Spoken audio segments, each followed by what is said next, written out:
exageros. E aí, gente, eu posso dizer que eu estou curado, a Sandra também está. Agora tem uma coisa, aprendemos essa lição do deserto, aprendemos. Mas se voltarmos atrás, fazer as mesmas coisas erradas, os mesmos exageros, não ter os mesmos cuidados, será que Deus ele pode poupar ou nos isentar de novamente nós... E o meu pior pecado, como eu falei aqui já no domingo passado, foi não ter obedecido a ordem de Deus do descanso semanal. Um dia na semana. Não somos sabatistas que queremos respeitar ao pé da letra, obedecer, observar ao pé da letra o sábado da folhinha. Mas um dia de descanso todos devem ter. Seja no domingo, na segunda, na terça, qualquer um dos dias, mas tem que ter esse descanso semanal. Nós não estávamos observando, e Deus falou claramente isso comigo. Você precisa. Tá bom, Deus, mas uma hora que tiver tempo, uma hora que tiver mais tranquilo. Mas se a gente não fizer esse esforço, acabamos, olha, nos envolvendo naquela roda viva das coisas, e nunca vamos separar um tempo para o descanso. Muito bem. Recebemos a cura pela obediência, por acertarmos os ponteiros da vida, por mudarmos o estilo, sim. Mas tem uma coisa, se nós voltarmos a errar, caímos no mesmo barco, voltamos para o deserto, como povo em direção à terra prometida. Se essa nova geração voltasse a errar, voltasse a falhar, eles não entrariam na terra da promessa, ainda que eles estivessem a um passo, somente tendo que transpor o Jordão, um passo, eles não voltariam, não entrariam. E eu tenho que voltar a caminhar mais 1 ano, 2 anos, 3 anos, 10 anos, 20 anos, talvez mais uma geração inteira, mais 40 anos. E assim nas nossas vidas, queridos. Deus nos dá a chance de aprendermos. Deus nos dá a chance de acertarmos. Deus nos dá as opções da vida. Olha, aqui é o caminho, ali está errado. Você vai querer ir por aqui ou vai querer ir por ali? Muitas vezes escolhemos o caminho errado. Muitas vezes queremos pegar atalhos nessa vida, e os atalhos só nos levam à morte. Há caminhos que ao homem parece ser bom, mas no fim eles levam à morte. O Senhor Jesus disse ao salmista, ele registrou: eu te guiarei com os meus olhos, e com as minhas vistas te darei conselho.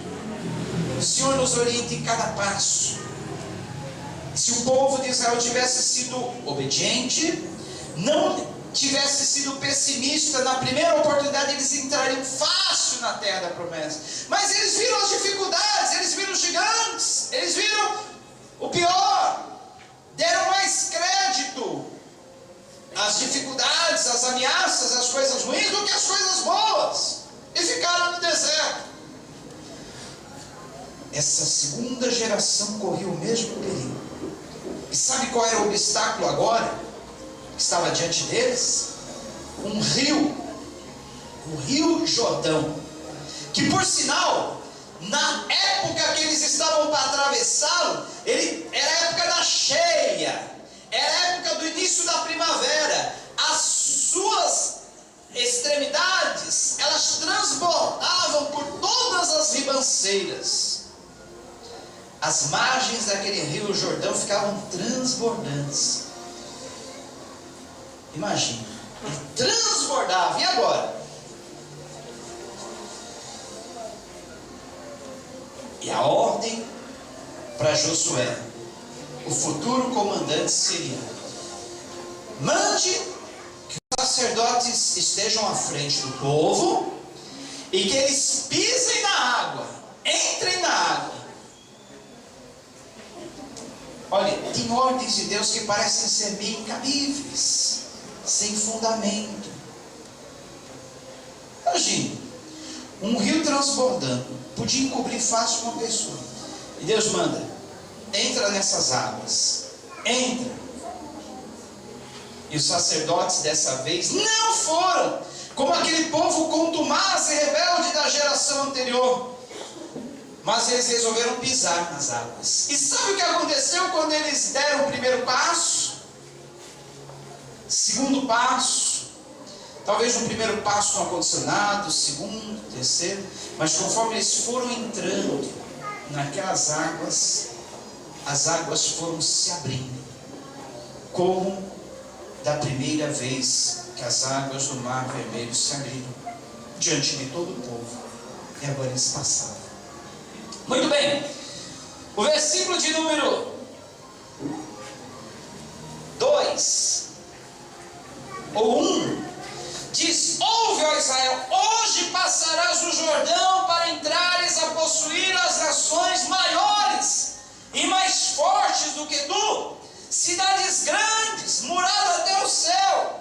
O povo é grande e alto, filho dos Enaquins que tu conheces, e de quem já ouviste dizer: quem poderá enfrentar os filhos de Enaquim, dos Enaquins?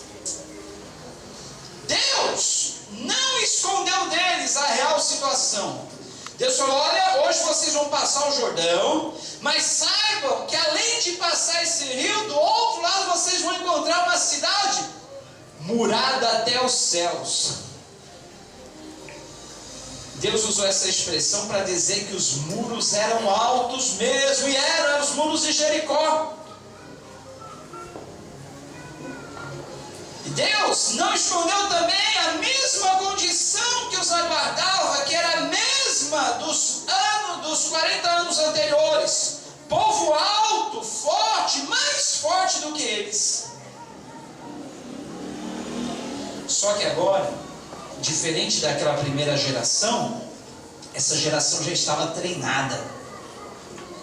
Eles já haviam aprendido a primeira lição no deserto, que era deixar de lado o pessimismo e avançar para frente com otimismo.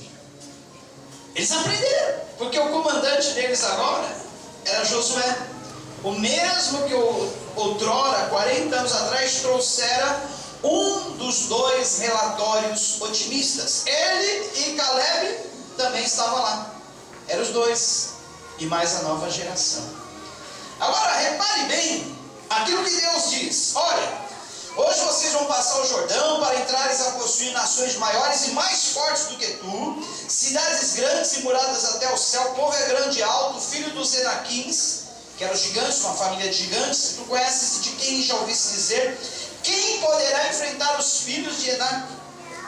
Havia até um ditado naquele dia: ó, quem pode enfrentar esses gigantes, filhos de Enac?